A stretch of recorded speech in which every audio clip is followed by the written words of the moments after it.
Hello friends, welcome to SCI lecture series. मेरा नाम सिद्धार्थ मौर्य है और मैं आपके लिए फिजिक्स का कंप्लीट लेक्चर लेकर आया हूँ। Let's start with lecture 2 units. Hindi में कहते हैं मात्रक। लेक्चर को स्टार्ट करने से पहले मैं आपसे दो सवाल पूछना चाहता हूँ। पहला, हाथी और बकरी में से किसका वजन ज्यादा है? सोचिए। जी हाँ, ऑफ कोर्स हाथी का। दूसरा सवाल, कितना गुना ज्यादा है? यहाँ आपको थोड़ा दिमाग लगाना पड़ेगा।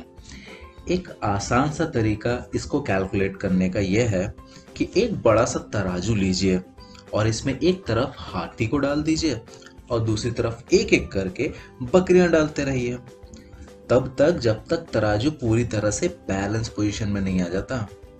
इस पर्टिकुलर एग्जांपल में सपोज करिए कि आपको तराजू बैलेंस करने के लिए 10 बकरियां लगी, तो मैं कह सकता हूं कि एलिफेंट का वजन 10 बकरियों के बराबर का है। इस एक्सप्रेशन को ध्यान से देखें तो यहाँ पे गोट यानी बकरी एक यूनिट के समान है। हिंदी में कहूं तो एक इकाई के समान यूज हो रही है। मैं चाहूं तो बकरी को एक स्टैंडर्ड यूनिट बना सकता हूं द्रव्यमान की। अगर बकरी एक स्टैंडर्ड यूनिट बन गई द्रव्यमान की, तो दुनिया किस प्रकार की होगी? चलिए देखते हैं। पेरेंट्स बताएंगे कि मेरा जब बच्चा हुआ था तो उसका वेट बकरी के वेट का 1/10 था। तो कोई बोलेगा दारा सिंह का वेट 6 बकरियों के बराबर का है। इसरो वाले बोलेंगे हम तो चांद पे सैटेलाइट जो भेजेंगे उसका वेट 100 बकरियों के बराबर होगा। अच्छा, ये सारे एग्जाम्पल में आप देख रहे होंगे कि यूनिट्स के दो भाग होते हैं, एक जिसे हम इकाई कहते हैं और दूसरा जिसे हम न्यूमेरिक कहते हैं। हिंदी में बोले तो संख्या।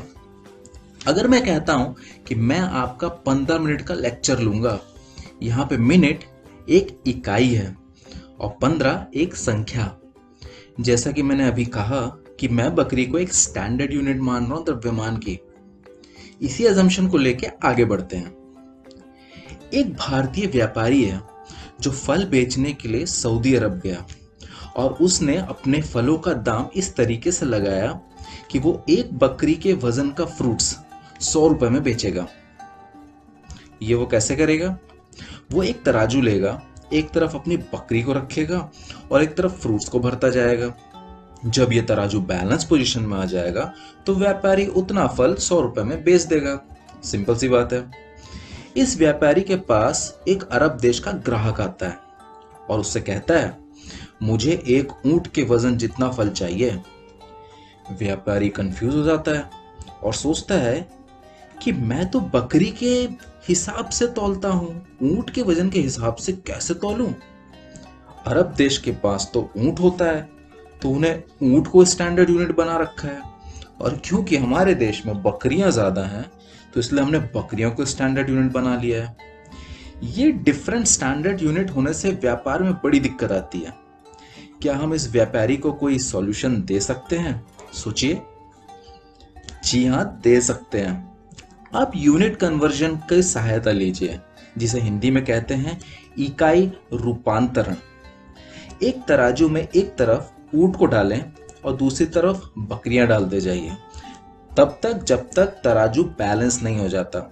सपोज करिए कि आपने पाया कि एक कैमल का वजन 5 बकरियों के बराबर का है। इसे कहते हैं यूनिट कन्वर्जन, जहां आप एक यूनिट को दूसरी यूनिट से कंपेयर करते हैं।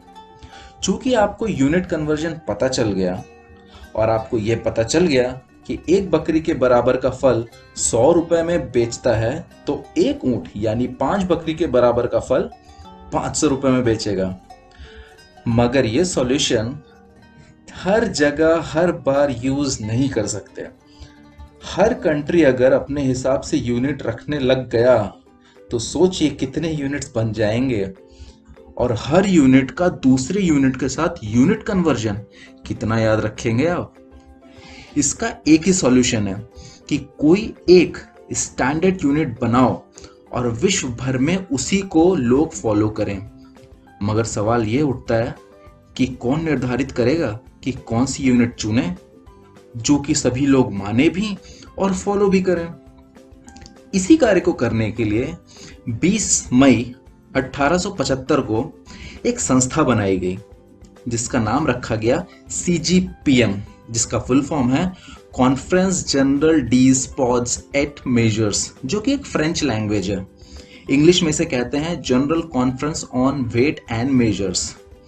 20 मई 1875 को 17 देश मिलके एक इंटरनेशनल ट्रीटी साइन किए, जिसके बाद CGPM की स्थापना हुई। भारत इसका सदस्य आज़ादी के बाद 1957 में बना। हर 4 साल में CGPM की मीटिंग होती है और जो भी यूनिट्स में चेंजेस या मॉडिफिकेशन लाने होते हैं उसे वो पब्लिकेशन या कॉन्फ्रेंस के थ्रू लोगों तक पहुंचाता है। जैसा कि हमने बकरी को अपने स्टैंडर्ड यूनिट बना लिया था, अभी इसमें एक प्रॉब्लम है। अगर मैं आपसे पूछूं, आप बड़ी बकरी की बात कर रहे हैं या छोटी बकरी की? आप मोटी बकरी की बात कर रहे हैं या पतली बकरी की? आप मेल बकरी की बात कर रहे हैं या फीमेल बकरी की? ये तो आप गंदा फंसे, क्योंकि बकरी तो हर किसी की अलग होती है भाई, और उसका वजन भी अलग अलग होता है। ऐसे में हम बकरी को कभी स्टैंडर्ड यूनिट मान ही नहीं सकते। CGPM के सामने भी यही दिक्कत थी कि स्टैंडर्ड यूनिट कैसे बनाएं और किसे बनाएं। एक चीज तो फिक्स थी कि स्टैंडर्ड यूनिट कुछ ऐसी होनी चाहिए जो कि कभी ना बदले, जो कि एक प्राकृतिक चीज हो, जो कि आप किसी भी देश में चले जाओ या फिर किसी भी ग्रह में हो, वो कभी ना बदले। और दूसरी चीज, इकाई रूपांतरण या यूनिट कन्वर्जन के लिए हमेशा अवेलेबल रहे। ये नहीं होना चाहिए कि व्यापारी को हमेशा एक बड़ा तराजू लेके घूमना पड़ रहा है, क्या पता कब हाथी उसमें डाल के वेट करना पड़ जाए, कब ऊंट। इस चीज को ध्यान में रखते हुए CGPM ने स्टैंडर्ड यूनिट्स बनाई। मगर यूनिट तो किसी क्वांटिटी की ही होती है ना, माने कि मात्रक तो किसी मात्रा का ही होगा। तो स्टैंडर्ड यूनिट बनाने से पहले कुछ स्टैंडर्ड क्वांटिटी तो बनाना ही पड़ेगा, और इन्हें कहा गया फंडामेंटल क्वांटिटीज। तो बहुत सोच विचार के 7 फंडामेंटल क्वांटिटीज या तो कहें मूल मात्रा बनाई गई। इनका नाम है लेंथ यानी लंबाई, मास यानी द्रव्यमान, टाइम यानी समय, इलेक्ट्रिक करंट यानी विद्युत प्रवाह, थर्मोडायनेमिक टेम्परेचर यानी उष्मागतिकीय तापमान, अमाउंट ऑफ सब्सटेंस पदार्थ की मात्रा, और लुमिनस इंटेंसिटी माने प्रकाश की तीव्रता। ये सब फंडामेंटल क्वांटिटीज के लिए स्टैंडर्ड यूनिट्स भी बनाई गई, जिनका नाम इस प्रकार से रखा गया। लेंथ की यूनिट को मीटर कहा गया, मास की यूनिट को किलोग्राम कहा गया, टाइम की यूनिट को सेकंड कहा गया, वैसे इलेक्ट्रिक करंट की यूनिट को एम्पियर कहा गया, थर्मोडायनेमिक टेम्परेचर की यूनिट को केल्विन, अमाउंट ऑफ सब्सटेंस की यूनिट को मोल, और ल्यूमिनस इंटेंसिटी की यूनिट को कैंडला। और इन यूनिट्स को शॉर्ट में लिखने के लिए आपकी सुविधा के लिए इनके सिंबल्स भी दिए गए। जैसे मीटर को हम स्मॉल m से लिखते हैं, किलोग्राम को हम स्मॉल kg से लिखते हैं, सेकंड के लिए हमने स्मॉल s यूज किया है, एम्पियर के लिए हमने कैपिटल A यूज किया है, वहीं केल्विन के लिए भी हमने कैपिटल K यूज किया है, मोल के लिए स्मॉल mol यूज करते हैं, और कैंडिला के लिए स्मॉल cd। अगर ध्यान से देखें तो यहाँ पे कुछ सिंबल हैं जो कि स्मॉल लेटर में हैं और कुछ सिंबल हैं जो कि कैपिटल लेटर्स में हैं। इसका क्या राज है? तो जब भी किसी क्वांटिटी के यूनिट का नाम उसके आविष्कारक के नाम पे होता है, या तो कहें कि किसी साइंटिस्ट के नाम पे होता है, तो उसे कैपिटल लेटर्स में लिखते हैं। जैसे कि एम्पियर। एम्पियर एक फिजिसिस्ट और मैथमेटिशियन थे फ्रांस के। उन्होंने क्लासिकल इलेक्ट्रोमैग्नेटिज्म की खोज की, जिसको इलेक्ट्रोडायनामिक्स भी कहते हैं। आईफेल टावर का नाम तो आप सभी ने सुना होगा, जो कि फ्रांस में है। उस टावर में 72 लोगों के नाम चिन्हित हैं, जिसमें से एक नाम एम्पियर का भी है। इस प्रकार केल्विन भी एक मैथमेटिशियन और इंजीनियर थे। उन्होंने यूनिवर्सिटी ऑफ ग्लासगो में काम करते हुए फर्स्ट और सेकंड लॉ ऑफ थर्मोडायनेमिक्स बनाया। उन्हीं को सम्मान देने के लिए थर्मोडायनेमिक टेम्परेचर की यूनिट को उन्हीं के नाम पे रखा गया है। तो फ्रेंड्स, अगर हम फंडामेंटल यूनिट्स की परिभाषा को देखें तो ये कहती है कि फंडामेंटल यूनिट्स वो यूनिट्स हैं फिजिक्स की जो स्वतंत्र हैं तथा अन्य किसी यूनिट्स पर निर्भर नहीं होती। उन्हें बेस क्वांटिटी भी कहा जाता है। आप इन 7 फंडामेंटल यूनिट्स की हेल्प से अनेकों मात्रक बना सकते हैं या फिर यूनिट्स बना सकते हैं। जैसे कि हमें पता है कि स्पीड बराबर डिस्टेंस बाय टाइम होता है।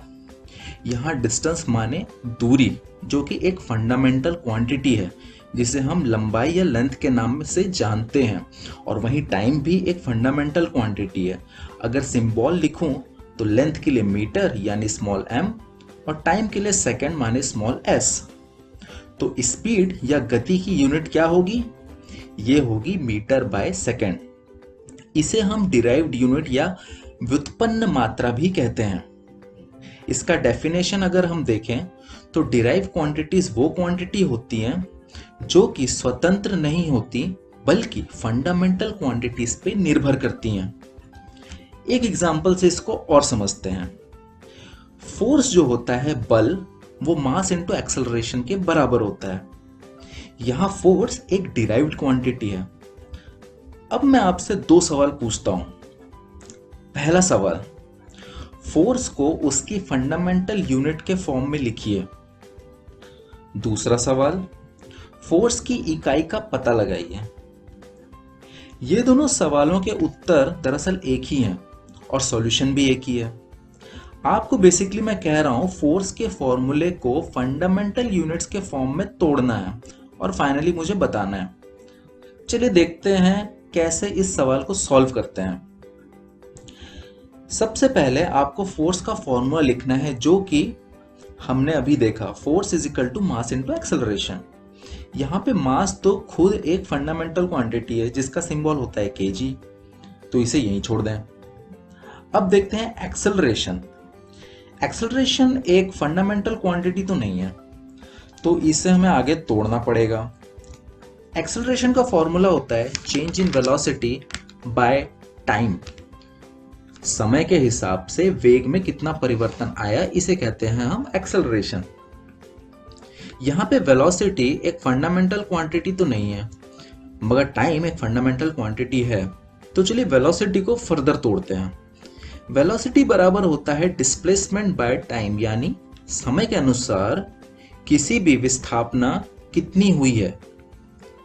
ये टाइम नीचे जाके फाइनली बन जाएगा डिस्प्लेसमेंट बाय टाइम स्क्वायर। ध्यान से देखिए तो डिस्प्लेसमेंट दरअसल डिस्टेंस या दूरी ही है जिसको हम मेजर करते हैं मीटर में, यानी स्मॉल m, जो कि एक फंडामेंटल क्वांटिटी है। इस हिसाब से डिस्प्लेसमेंट को मैं मीटर स्मॉल m से लिख सकता हूं, और टाइम ये हो चुका है टाइम सेकंड का स्क्वायर। अगर इसे फोर्स के फॉर्मूले में रखूं तो ये हो जाएगा kg multiplied by metre by second square. ये फॉर्म को जब मैं फाइनली लिखता हूं तो ये हो जाता है kg मीटर पर सेकंड स्क्वायर। मैं इसे इस प्रकार से लिख सकता हूं। अब यहाँ पे जितनी भी चीज हैं kg, मीटर और सेकंड, ये सारी एक फंडामेंटल यूनिट्स हैं। इसका मतलब है कि फोर्स को मैंने फंडामेंटल यूनिट्स के फॉर्म में लिख दिया और यही है मेरा आंसर। इस प्रकार से आप किसी भी डिराइव्ड क्वांटिटी को फंडामेंटल यूनिट्स के फॉर्म में लिख सकते हैं। आपकी जानकारी के लिए बता दूं कि kg मीटर पर सेकंड स्क्वायर को न्यूटन भी कहा जाता है, जो कि फोर्स की एक यूनिट है। और क्योंकि यह एक साइंटिस्ट के नाम पर है जिनका नाम आइजैक न्यूटन था, इसलिए इसके सिंबल को कैपिटल N से लिखते हैं। सो फ्रेंड्स, अगर आपको आज का लेक्चर समझ आ गया है तो ये क्वेश्चंस आपसे बड़ी आसानी से बन जाएंगे। जिस तरह से मैंने फोर्स को उसके फंडामेंटल यूनिट्स के फॉर्म में तोड़ा था, इसी प्रकार आपको ये सारी डिराइव्ड क्वांटिटीज को उनके फंडामेंटल यूनिट्स के फॉर्म में तोड़ना है और जवाब देना है। अगर इनमें से किसी का फॉर्मूला आपको नहीं पता है तो अपनी किताब खोलिए, नेट पे जाइए, फॉर्मूला ढूंढिए एंड देन फंडामेंटल यूनिट्स के फॉर्म में इसको तोड़िए। ओके गाइस, सो मिलते हैं नेक्स्ट लेक्चर में to have more fun with physics. Thank you.